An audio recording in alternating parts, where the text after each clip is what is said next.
Hello everyone, today we will discuss the topic sea breeze and land breeze again of chapter 4 class 7 science NCRT. So in chapter 4 heat we have discussed sea breeze and land breeze. I would like to discuss it again with you कि आपके concepts थोड़े और अच्छे से clear हो सके, है ना. तो थोड़ा सा कंफ्यूजिंग टॉपिक है. Let's begin it. Yes, here it is. So sea breeze. Sea breeze हमने बताया था कि आप ऐसे याद रख सकते हो कि जो सी से एयर लैंड की तरफ जा रही है, इसलिए हम इसको सी ब्रीज बोल रहे हैं, है ना. पर ऐसा क्यों हो रहा है? ब्रीज क्या होती है? ब्रीज क्या है? हमारी जो एयर है, जो हवाएं चल रही हैं, ठीक है, कि सी की तरफ से जो हवा आ रही है वो लैंड की तरफ आ रही है. अब वो क्यों आ रही है इस तरफ? हमने बताया था कि सानी ये सी ब्रीज किस टाइम पे होती है? During the day. तो डे के टाइम में we will discuss through it the diagram. तो डे के टाइम में क्या होगा? ड्यूरिंग द डे टाइम जो ये लैंड है, सी आपने देखी होगी, अगर सी देखी है, समुद्र देखा है, तो बोलते हैं बीच है और वाटर है ना. तो बीच पे क्या रहता है? रेत रहता है, और यहाँ पानी है. तो पानी और जो रेत है उनके कंपैरेटिवली जो हमारा जो रेत है, जो सैंड है, वो जल्दी गर्म होती है, ठीक है. Sand gets warm faster than water. ऐसा क्यों? जो सैंड की हीटिंग कैपेसिटी है वो डिफरेंट है वाटर से, इसलिए जो हमारी सैंड है वो जल्दी गर्म होती है as compared to the water, ठीक है. वाटर का जो बॉइलिंग पॉइंट है वो भी ज़्यादा है. हम अगर आप नॉर्मली भी थोड़ा सा सैंड लो और थोड़ा सा पानी गर्म करके देखो तो यू विल ऑब्जर्व कि आपका जो सैंड है वो जल्दी गर्म हो जाएगा. So during the day time हमारी सैंड गर्म हुई तो सैंड के ऊपर की जो एयर है वो भी वार्म अप होगी और वो डेंस होके ऊपर उड़ेगी.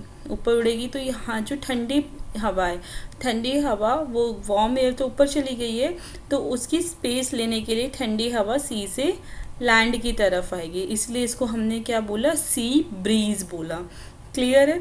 देखो यहाँ डायग्राम में भी during the day time sun है, यहाँ पे लैंड हमारी ज़्यादा हीट होगी. Land heat gets heat up due to the sun rays. Due to the sun rays हमारी लैंड जो है वो हीट हुई, और हीट होके जो हॉट एयर है लैंड की वो ऊपर मूव करेगी. ऊपर मूव करने लगेगी तो जो कूल एयर है वो इस हॉट एयर की स्पेस लेने लगेगी. Cool air will comes down, ठीक है. तो इसको हम बोल रहे हैं सी ब्रीज.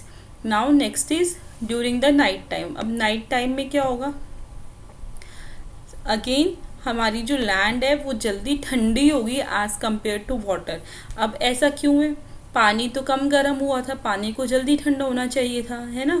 और रेत को थोड़ा देर में ठंडा होना चाहिए था. नहीं, क्योंकि इनकी हीटिंग कैपेसिटी अलग है तो जो रेत है वो ठंडा भी जल्दी होगा as compared to water. Water को ज़्यादा टाइम लगेगा कूल डाउन होने के लिए. ओके. तो अब क्या है? हमारी जो लैंड की तरफ की कोल्ड एयर है, ठीक है, जो लैंड की तरफ की कूल एयर है वो वाटर की तरफ मूव करेगी, और जो वाटर पे हॉट एयर है हमारी जो थोड़ी सी वार्म है, इट विल गोज अप और वो लैंड की तरफ आएगी. तो जो कूलिंग, जो कोल्ड एयर है, हमें हॉट वाले से मतलब नहीं है, हमें कोल्ड एयर से है. जो कूल हवाएं हैं हमारी, जो कूल एयर है जो वाटर की तरफ मूव कर रही है फ्रॉम द लैंड, इसलिए इसको बोलेंगे हम लैंड ब्रीज. ठीक है, क्लियर हुआ ये? Now do you have any doubt in this? I hope this is clear to you.